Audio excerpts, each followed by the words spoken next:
అందరికీ నమస్కారం. ఈరోజు కామధేను యొక్క కథ తెలుసుకుందాం. వశిష్ఠ మహర్షి ఆశ్రమంలో ఈ కామధేనువు ఉండేది. ఆ ఆశ్రమానికి కౌశికుడు అనే మహారాజు తన గొప్ప సైన్యంతో ఆ ఆశ్రమానికి వెళ్తాడు.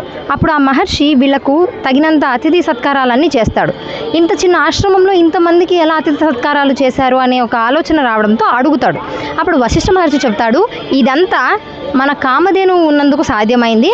కామధేనువు అనే ఆవు ఎంతమందికి ఎంత అన్నాన్నైనా ఎంత ఆహారాన్నైనా ఇవ్వగలిగినది, ఎంత పాలనైనా ఇవ్వగలిగినది. అది విని కౌశికుడు చాలా ఆశ్చర్యపోతాడు.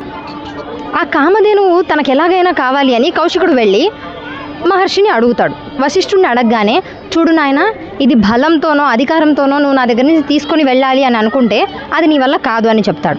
నా దగ్గర ఇంత సైన్యం ఉంది, నువ్వు నాకే ఇవ్వనంటావా అనే అహంకారంతో ఆ ఋషి మీదకి యుద్ధానికి ప్రకటిస్తాడు కౌశికుడు అనే మహారాజు. అప్పుడు వెంటనే వశిష్ఠుడు తన దండాన్ని పట్టుకొని ఉన్న సైన్యాన్ని అంతా నశింపచేస్తాడు. అప్పుడు ఈ కౌశికుడు అనే రాజుకు జ్ఞానోదయమై ఆయనే వశిష్ఠుడిగా మారి వశిష్ఠ మహర్షిగా పేరు పొందుతాడు. దీనివల్ల మనం తెలుసుకోవాల్సింది ఏంటంటే, ఏ పదవి వల్ల లేదా డబ్బు వల్ల అహంకారం వల్ల మనం దేనిని పొందలేము. భక్తి అనే మార్గంతో వెళితే దేన్నైనా పొందగలము అని. మరొక కథతో మళ్ళీ కలుద్దాం.